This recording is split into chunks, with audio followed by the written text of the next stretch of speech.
안녕하십니까. 12월 30일 수요일 말씀 묵상 함께 시작하겠습니다. 오늘 본문은 미가서 7장 7절에서부터 13절까지 말씀입니다.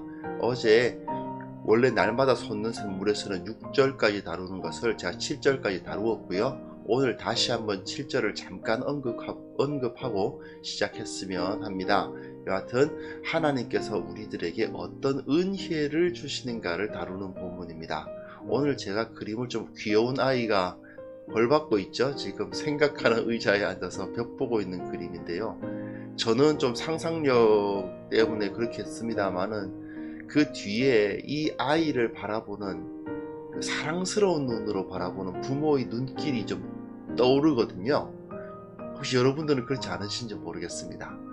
이 아이가 그 마음으로 어떤 생각을 하고 있을지 모르고 나름대로 이 아이는 지금 고통스러울 거예요. 하지만 이 아이에게 고통을 주고 있는 부모는 지금 그 뒤를 그래도 뭐 때문에 혼났는지 모르겠지만 그래도 사랑스럽게 바라보고 있다는 생각이 들지 않습니까? 이 아이가 사랑스럽다는 느낌이 드는 것은 그것이 곧 우리가 하나님의 마음을 조금 이해하고 있는 하나님의 형상이기 때문이 아닌가 생각합니다. 하나님께서 우리를 사랑하십니다. 지금은 힘들고 어렵다 하더라도 하나님께서 우리를 기뻐하시고 사랑하신다는 사실을 이 시간 확인하시면서 그 말씀에 귀를 기울였으면 좋겠습니다. 하나님께서 우리와 함께 하시는 분이시란 것, 그리고 끝까지 사랑하신다는 것을 확인하는 그런 시간이 되었으면 좋겠다고 생각하고요. 그럼 함께 말씀을 보도록 하겠습니다.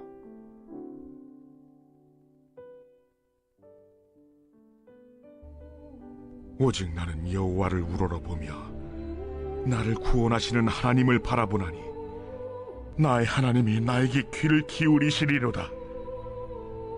나의 대적이여 나로 말미암아 기뻐하지 말지어다. 나는 엎드러질지라도 일어날 것이요 어두운 데 앉을지라도 여호와께서 나의 빛이 되실 것이미로다. 내가 여호와께 범죄하였으니 그의 진도를 당하려니와 마침내 주께서 나를 위하여 논쟁하시고 심판하시며 주께서 나를 인도하사 광명에 이르게 하시리니 내가 그의 공의를 보리로다.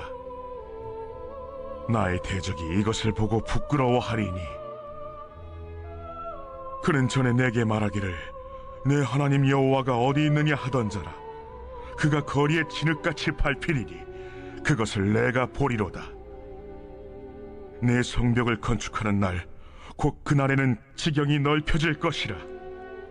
그날에는 아수르에서 애굽 성읍들에까지, 애굽에서 강까지, 이 바다에서 저 바다까지, 이 산에서 저 산까지의 사람들이 내게로 돌아올 것이나 그 땅은 그 주민의 행위의 열매로 말미암아 황폐하리로다.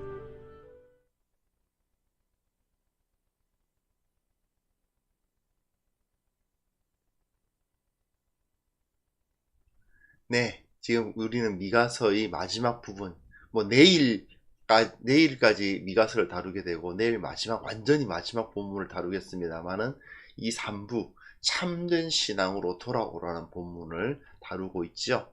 그 가운데서 어제까지는 이스라엘 나라는 결국 멸망한다, 그게 선포가 되어 있어요. 근데 7장 7절에서는 하지만 나는 하나님을 끝까지 붙들 것이다 라고 고백하면서 끝났던 것을 볼 수 있습니다. 하나님께서는 이스라엘과 쟁론을 하시죠. 그러니까 재판을 것입니다.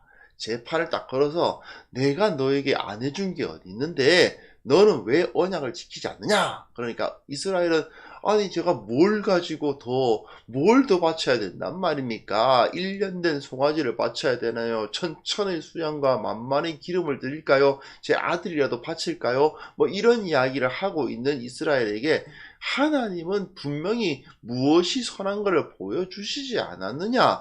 그런데 너희가 어찌하여 엉뚱한 것을 알고 공의를 행하고 사람들을 사랑하고 하나님과 동행하라고 그렇게 율법에서 가르쳤음에도 불구하고 너희들은 너네들 마음대로 하나님을 섬긴답시고 우상 섬기듯이 하나님을 대해놓고 어찌 멸망하지 않기를 바라느냐. 예, 그러면서 미가 선지자는 그냥 탄식을 했죠. 결국은 자기 집안 식구가 서로에게 원수가 되는, 아무도 믿을 수가 없고 아무도 그 가운데서 안식을 줄 수 없는 그런 상황이 되었다는 것을 탄식했던 그런 모습을 우리는 볼 수 있습니다. 하지만 그럼에도 불구하고 선지자는 어떤 상황에서든지 나는 하나님 딱 붙든다, 그렇게 고백하고 있었잖아요. 그 고백에 의해서, 그러한 의인들에 의해서 이스라엘 하나님의 나라는 반드시 회복될 것이다 라는 노래를 이제 부르기 시작하는 겁니다. 어제 다룬 본문인데 잠깐만 다시 한번 다뤄보면요, 하나님께서 다시 나를 붙들어 주실 것이고 나와 함께 하여 주실 것이고 나의 기도에 귀를 기울여 주실 것이다. 그러니까 나는 여호와를 우러러보고 나를 구원하시는 하나님만 바라보겠다라는 결단을 하여, 자 7절에 그리고는 이제 나의 대적이여 나로 말미암아 기뻐하지 말지어다, 이런 말이 나오는데요. 나의 대적이여, 여기서 나는 누굴까요? 이 7절에서 나는 미가 선지자죠. 그에 비해서 여기서 나는 예루살렘 또는 뭐 이스라엘, 유다, 이렇게 그 나라를 또는 성읍을 이제 의인화시켜서 나라는 표현을 하고 있지 않습니까? 이건 그 선지자가 아니거든요. 그렇기 때문에 8절, 9절, 10절의 노래는 예루살렘의 노래라고 할 수도 있고 뭐 이스라엘의 노래라고 할 수도 있는데 그 나라의 노래입니다. 그렇기 때문에 7절과 8절이 단락이 바뀐 것으로, 적어도 그 의미상의 단락은 바뀐다고 보는 것이 좋지 않겠는가, 그런 생각을 합니다. 여하튼 자, 여기서 나의 대적이여 나로 말미암아 기뻐하지 말지어다, 나가 망했다기 때문에, 그 예루살렘이 망했기 때문에 기뻐하지 마라. 나는 엎드러질지라도 일어날 것이요 어두운 데에 있을지라도 여호와께서 나의 빛이 되실 것이미로다.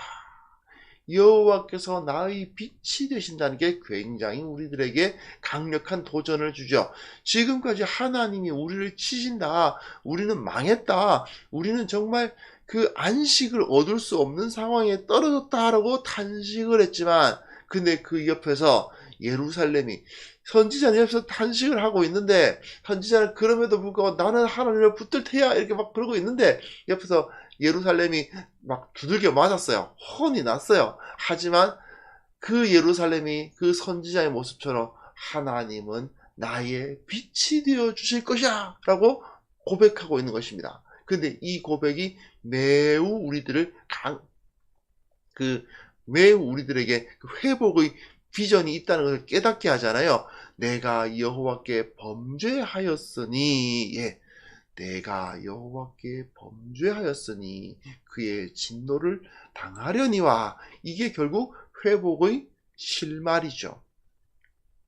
내가 무엇을 가지고 여호와 앞에 나아가서 내 천천의 수양과 만만의 기름을 바칠까요? 막 이럴 때에는 얘는 혼나야 마땅해요.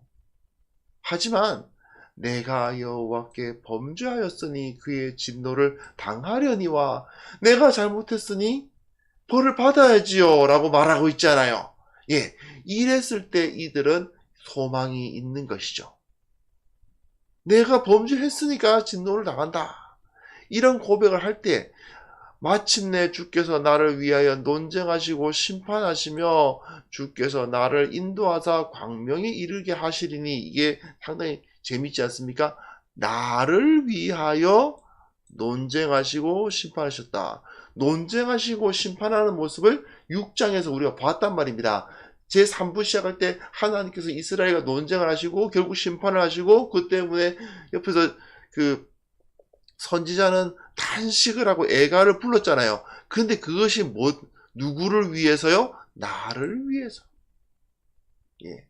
예루살렘이 망하는데 예루살렘을 위해서 예루살렘과 논쟁하시고 예루살렘을 위해서 예루살렘에게 심판하시고 결국은 어떤 일이 벌어집니까? 주께서 나를 인도하사 광명에 이르게 하시리니 그 길이 논쟁하시고 심판하시는 그 길이 무엇을 길이라고요?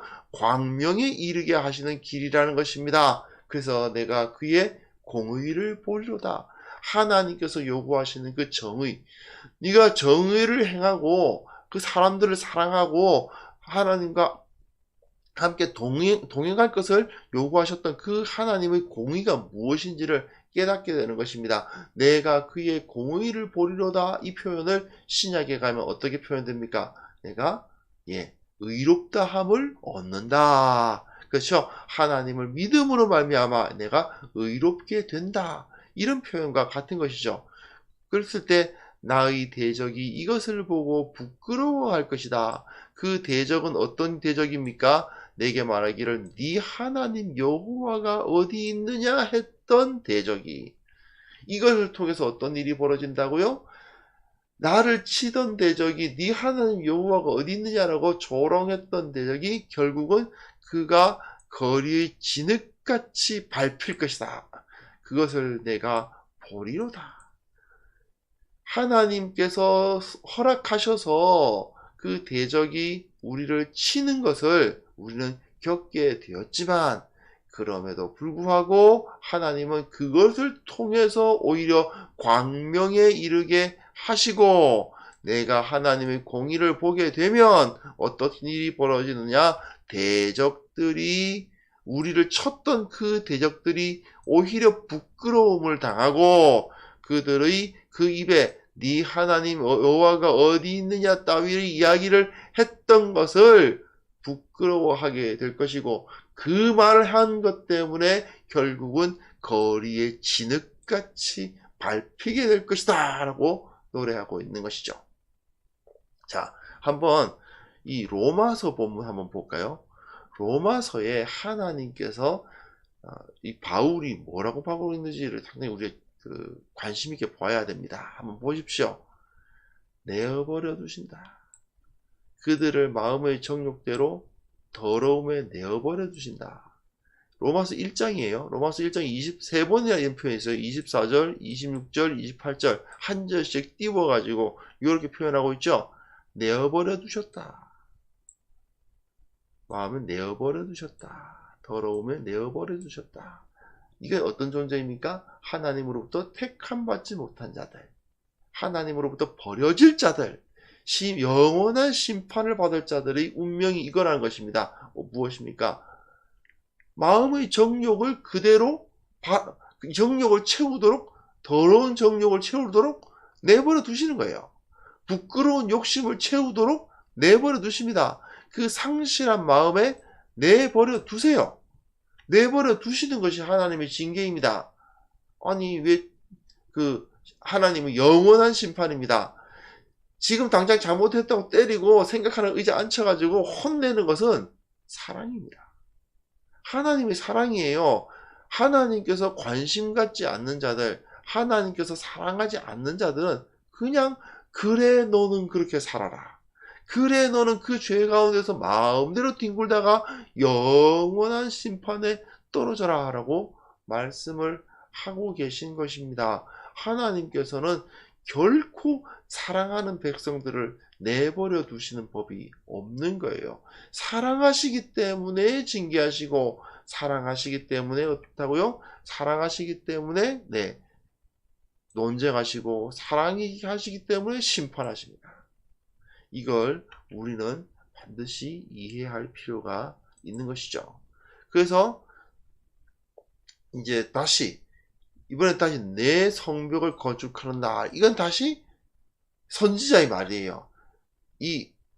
이건 누구의 노래입니까? 나의 대적이여 하고 노래 부르는 것은 예루살렘의 말이고, 이거는 이제 선지자의 말이죠. 너의 성벽을 건축하는 날, 그날에는 지경이 넓어질 것이라. 이건데 이 성벽을 건축한다는 표현이, 성벽이라는 표현이요, 이게 히브리어에서는 이제 호마거든요. 호마인데 이게 이렇게 아이고 진짜 이게 마우스로 쓰려니까 좀 힘드네요. 이 호마라고 되어 있는 이 호마라는 히브리어인데 뭐 그 히브리어인데 이게 성벽이 호마가 아니고 여기서 이제 가데르예요. 가데르 완전히 다른 제가 여기 가데르거든요. 가데르인데 마우스로 쓰려니까 좀 잘 안 써지네요. 여하튼 이 가데르라는 표현은 그 왜 우리가 알고 있는 성벽, 그 두꺼운 그 돌로 만든 큰 성벽을 말하는 게 아니고 그게 호마고요. 이 가데르는 이제 그 울타리, 그 벽 그런 거거든요. 즉 이 성벽하면 어떻습니까? 적의 침공을 막기 위해서 하는 그 전쟁을 떠올리게 하는 그런 성벽 아닙니까? 그런데 이제는 그런 성벽을 건축할 필요가 없다는 것입니다. 왜 그렇습니까? 하나님께서 지켜주실 거거든요. 하나님께서 성벽을 건축하라는 것이 아니고 그냥 담을 치라는 거예요. 마치 그 양우리의 그 울타리를 치듯이 그것을 치고 그랬을 때 그 울타리를 치민다는 것은 나라가 회복된다는 걸 의미하죠. 예전에는 온 그 동네에 온 나라의 그 백성들이 흩어져 있었는데 나라가 회복되어서 이들 이곳에 모여서 한 나라가 이루어지고 거기에 성벽을 치는데 보통 나라는 다 성벽을 치니까 그런데 그 성벽은 호마가 아니고 그러니까 진짜 우리가 알고 있는 그 성벽이 그런 게 아니고 그냥 양울타리 같은 거다. 하나님께서 성벽이 되어주시기 때문에 우리는 그냥 그 울타리만 치고 그 나라를 만들면 되는 겁니다. 마치 양들처럼 하나님의 지키심을 누리는 거죠. 그날에는 지경이 넓어질 것이다. 지경이 넓어질 것이다. 그 땅이 넓어지는 것입니다. 하나님의 통치 영역이 이 예루살렘, 유다에만 국한되는 것이 아니라 온 세계를 하나님께서 다스리게 되시는 것을 우리가 보게 되는 거예요. 그날에는 아수르에서 애굽 성읍들까지, 애굽에서 강까지, 이 바다에서 저 바다까지, 이 산에서 저 산까지 사람들이 내게로 돌아올 것이다. 이런 표현을 쓰고 있습니다. 제가 지도를 제시를 하진 않았는데 예를 들어서 이것이 지중해고 지중해 이렇게 그 사해가 있고 갈릴리 바다가 이렇게 있어요. 그리고 이 밑에도 이렇게 홍해가 이렇게 올라오거든요. 대충 그리겠습니다. 마우스로 그리려니까 좀 어려운데 여기가 이집트죠. 그러면 아수르는 이쪽입니다. 아수르는 이 전체를 다스리는 이 아수르인데 이스라엘의 그 입장에서 봤을 때 아수르가 북쪽이고 이집트가 남쪽이거든요. 즉 아수르에서 애굽 성읍들까지라면은 저 북쪽에서 저 멀리 북쪽에서 저 멀리 남쪽까지 뭐 그런 뜻입니다. 그리고 아이고 지워버렸네요. 그래서 애굽에서 강까지라는 말은 다시 그리겠습니다. 여기 이게 갈릴리, 이게 사해, 이게 홍해가 이렇게 있어요. 여기가 이제 이집트예요. 여기 보면 이제 페르시아 많이 있어요. 그래서 티그리스강, 유프라테스강이 흐르거든요. 그 강이 뭐냐? 이 애굽에서 강까지라고 했을 때 이 강이라는 것은 티그리스강, 유프라테스강을 말하는 거거든요. 이 애굽에서 강까지, 저기 저 서쪽의 끝에 있는 나라에서부터 저기 동쪽 끝에 있는 나라까지 그런 뜻입니다.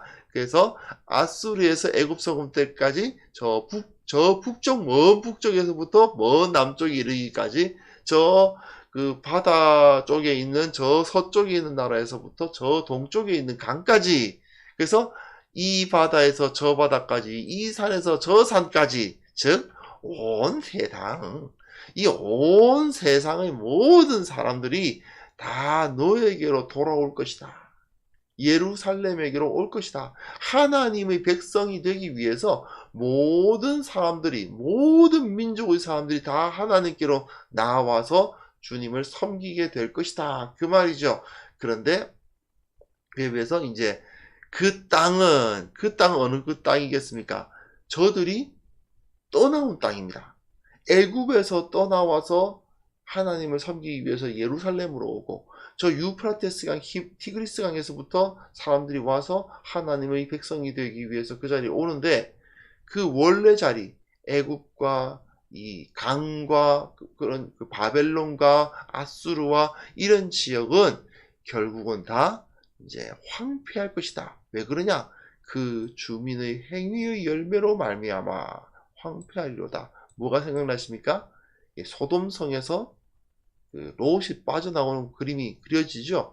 롯은 그 빠져나와서 하나님의 구원을 어쨌든 뭐 부끄러운 구원이지만 어쨌든 구원을 받았지만, 그러나 그 땅은 하나님의 유황불에 의해서 황폐되지 않습니까?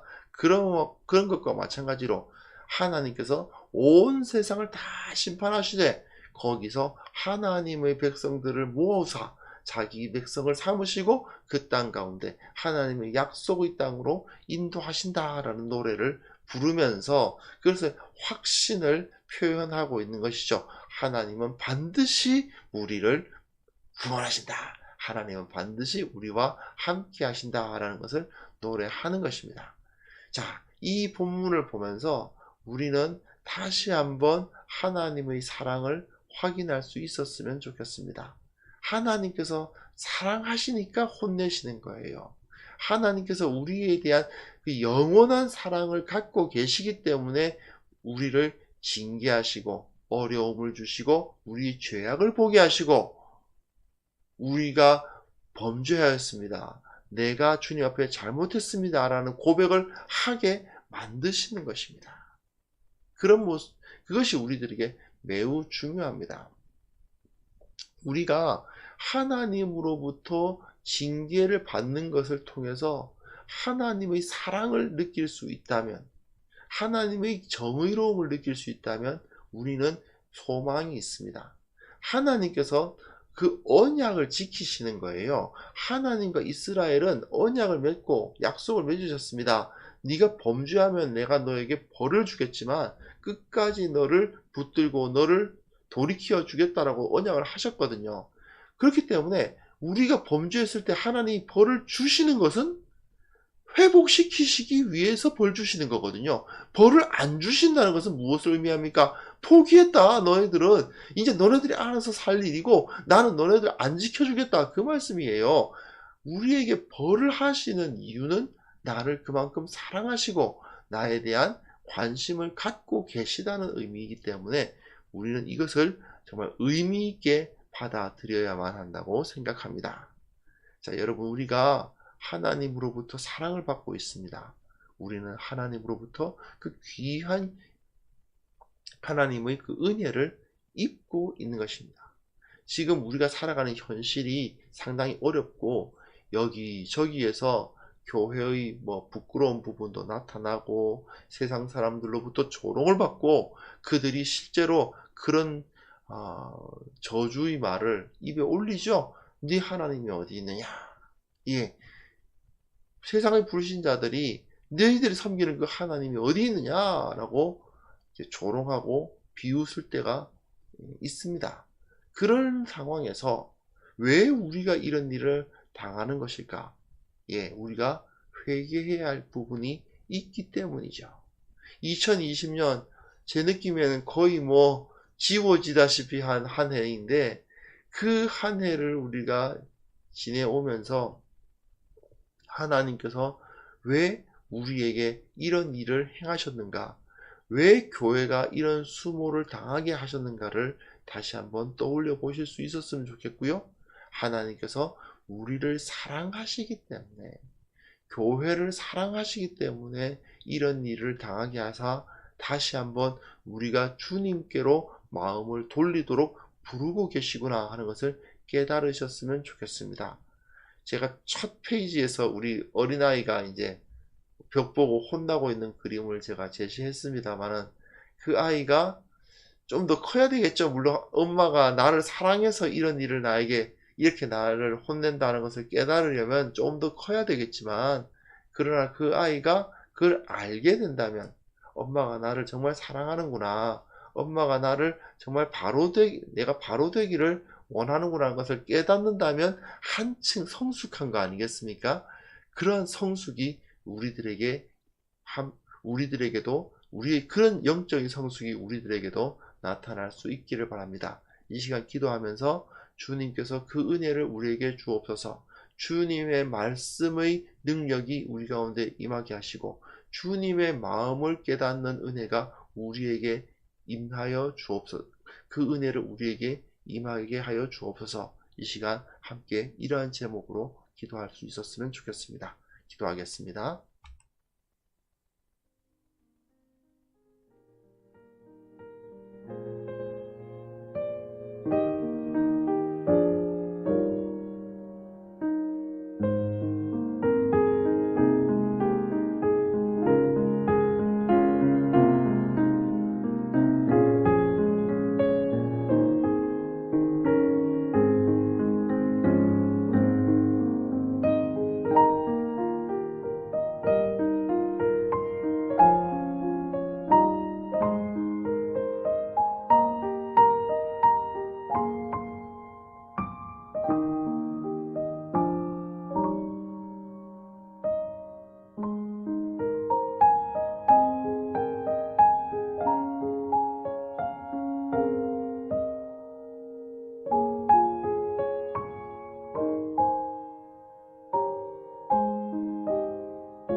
하나님 아버지, 우리가 고통을 당할 때에 하나님께서 나를 사랑하신다, 우리를 사랑하신다는 것을 깨닫는 자들 되게 하여 주옵소서. 어려울수록 주님을 찾게 하여 주시고 어려울수록 주님께 나아가게 하시고 회개하며 회복될 수 있도록 주께서 도와주시기를 원하옵고 바랍니다. 주님, 우리가 혹시라도 하나님 앞에서 토설치 아니한 죄악이 있습니까? 혹시라도 주님 앞에 부끄럽고 고쳐야만 하는데 고치지 못하는 것들이 있습니까? 즉시 회개하게 하시고 주님 앞에서 온전히 바른 삶을 살아갈 수 있도록 도와주옵소서. 아버지께서 주시는 은혜 가운데에서 우리가 주님의 사랑을 깨닫게 하여 주옵소서. 하나님께서 자기 자녀이기 때문에 이렇게 어려움을 주시고 사랑하는 아들이기 때문에 벌하신다는 것을 철저히 깨닫는 우리 모두가 되게 하여 주옵소서. 아버지, 코로나19로 인해서 정말 힘들고 어려운 시기를 지나고 있습니다.